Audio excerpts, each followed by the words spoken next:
Hey, everybody. Good afternoon. Welcome to Making Education More Personal and Accessible. I'm Adam Deere, and I'm joined by Stephen Tom, Chief Customer Officer and SVP at Adtalem Global Education, and Tim Worth he is a CIO and former CFO.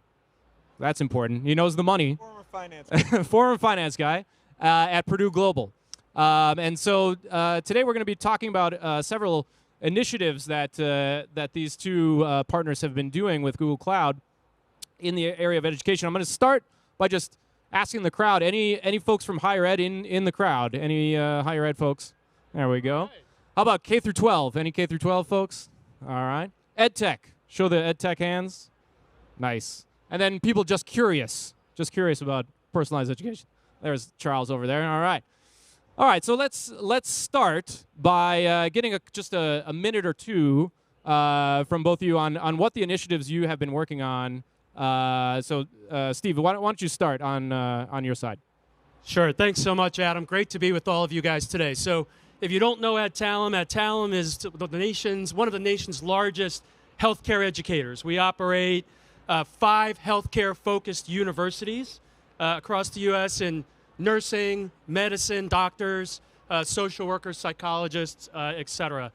The things that we're really looking at with now the advent of generative AI is how are we personalizing and taking the friction out of the student journey? What are we doing to actually increase access, increase student progression, take the roadblocks out of the journey for our students? And we think generative AI is going to really, and we'll talk about this a little bit later, is really going to bridge the gap between, I think we as educators for years have been talking about the holy grail of personalized learning.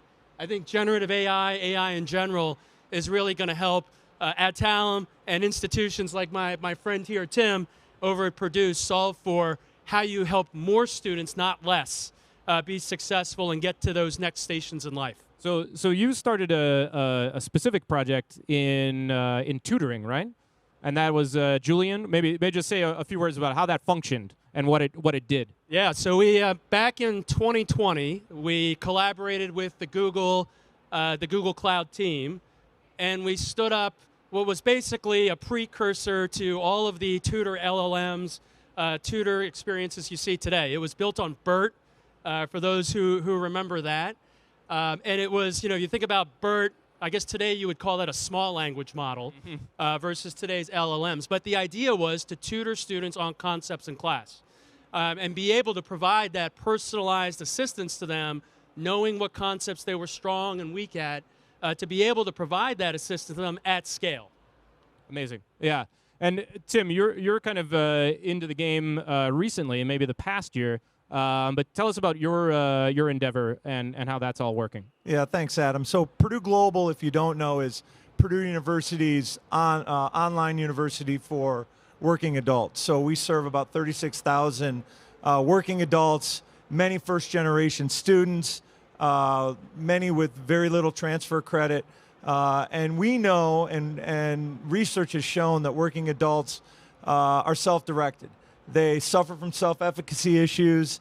They've got waning and wandering learning motivations. And so what we've done with our team at Purdue Global is really created what we call the PG Learning Assistant, Purdue Global Learning Assistant, which is in fact a tutoring application, but it's LLM-based, it's multi-agent, and it's taking and using all of the most up-to-date generative AI tools that we have available to us to actually solve for those efficacy, confidence issues, and really drive better outcomes for our students because we know they need it, we've seen they need it, and we're excited. We've got it in production today.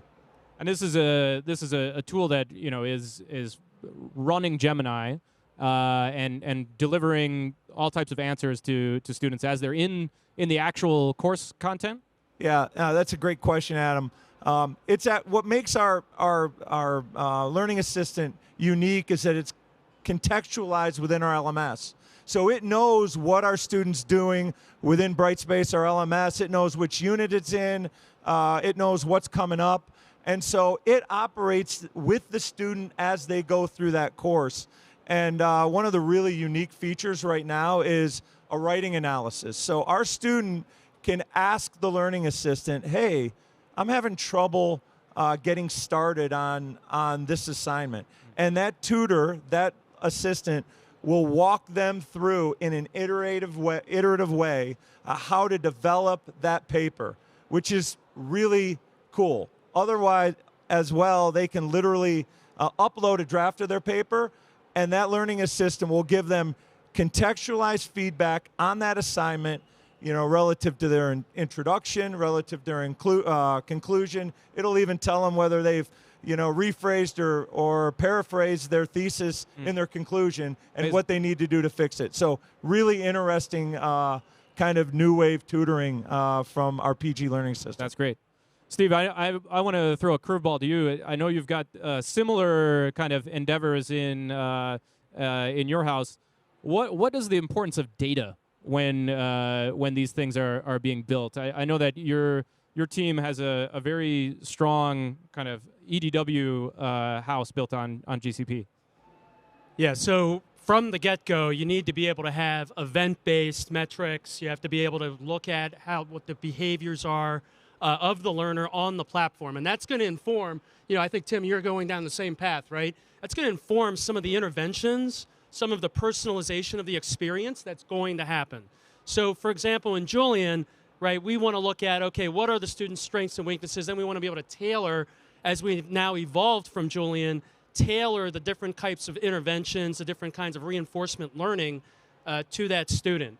And you need to be able to have those insights not only for the LLM and for the AI, but also for the faculty, right? So the faculty can understand the strengths and weaknesses. You literally build that faculty view of the student's strengths and weaknesses so that they understand what the students are doing with the tutor, with the LLM. Great. So moving on to maybe a broader question, as you have seen these starter projects or evolved projects, how would you say, and I'll put this one to Tim first, how would you say that generative AI is closing the personalized learning gap in your opinion? Is it, are there differences you've seen even based on a year ago? Is this, a truly adaptive experience that we're looking at?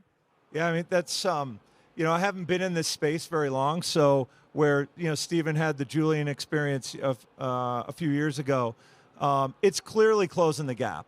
The challenge is the data, right? And so is our institution, are your institutions able to really, and disciplined enough to have the right data in the right way, the right student persona to ultimately deliver that to the AI, or in our case, our learning assistant, and let it digest that. The hardest piece isn't it digesting the data, it's, in our estimation, making sure we're disciplined enough to deliver the right kind of data to the application to make those right decisions. Garbage in, garbage out, right?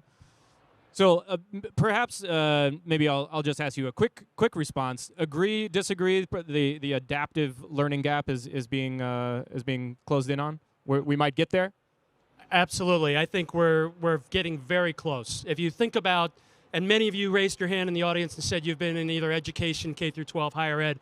We've been talking about adaptive personalized learning for many years. Those were basically scripted decision trees. And they were manually choreographed. They were manually scaffolded. Julian taught us back in 2020 that you could be very dynamic, that you could generate questions and answers on the fly. You could generate learning activities based on those strengths and weaknesses. Fast forward to today, right? When we built on BERT, for you techies in the audience, right? BERT was 110 million parameters, right? Gemini 1.5 Pro. If folks have been watching, 2.4 trillion. So you can see how far we've come in just a number of years. And what that's going to enable is better contextualization, better ability to understand what the student is trying to do, to your point, provide feedback on written responses that early LLMs really couldn't do a very good job of. So we are absolutely, I think we are right on the precipice of getting to what I would call is a truly adaptive, personalized learning experience powered by AI. And I think if you even think further, agency, right, is the key.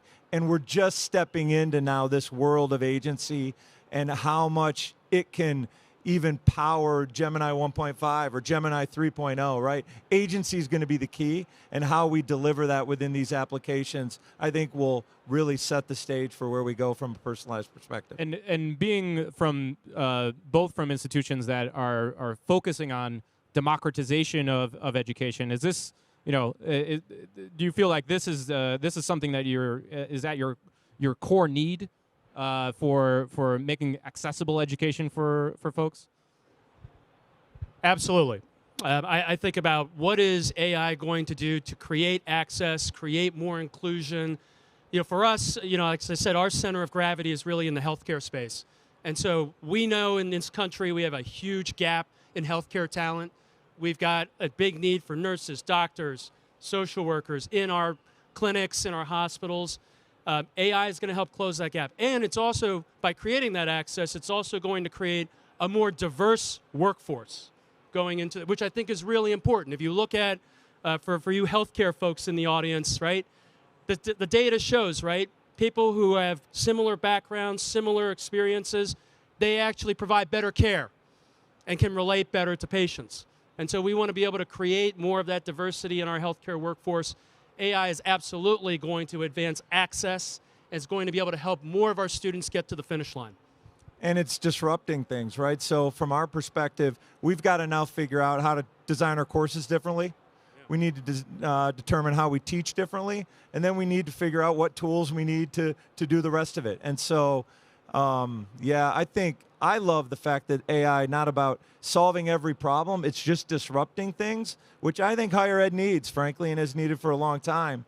And I'm excited to be a part of it because some great things are going to come out of it. One of the things Tim and I were talking about backstage, right, was just the acclimation of faculty, right, or your teachers around generative AI, right? And one of the things, we've both been working through is, right, how do you get folks to really work alongside and view it as complementary to what they're doing? I remember when we first rolled out Julian, we had to get people comfortable with the fact that the generative AI would create different answers and different questions every interaction. That's something we all pretty much take for granted today when we work with an LLM.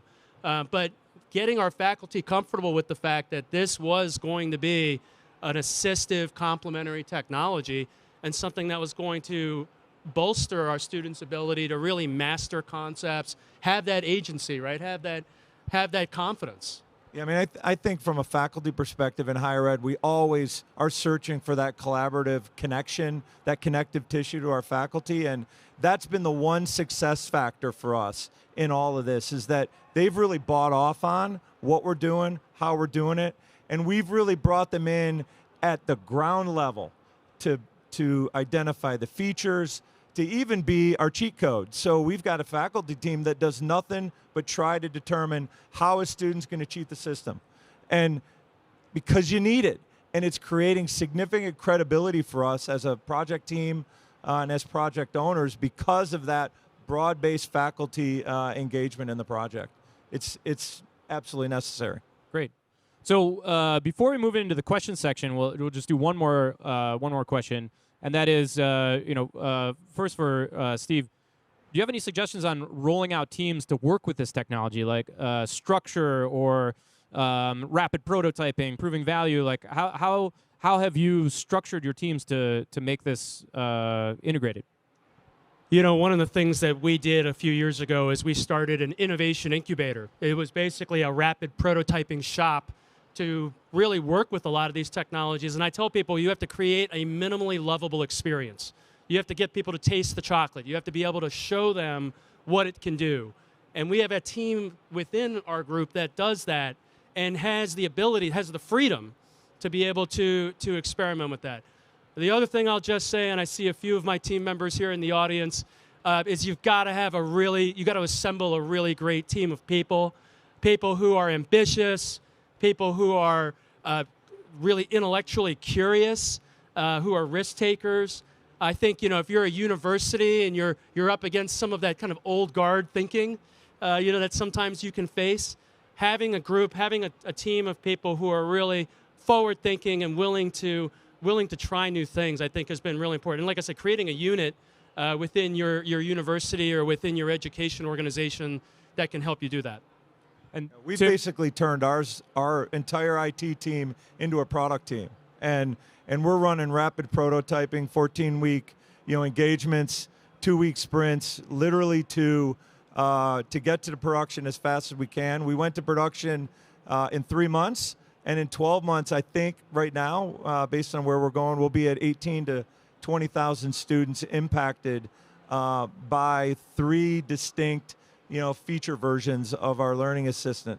But you got to have nimble folks. You got to have folks that are creative and able to change on a dime, in this process. Evolution to the IT team, which is probably great for everybody, right? Advancement in technology. I mean, I think, again, when I hire people, I focus on people that are really flexible, right? And I've found that my team's extremely flexible, and it's been a really great experience. I think the other thing you have to have is you got to have a great development partner, right? And in our case, we use Quantify, and they've been fantastic. Shout out to Quantify. In this space. Yeah, absolutely. They really have done amazing work for us. Great.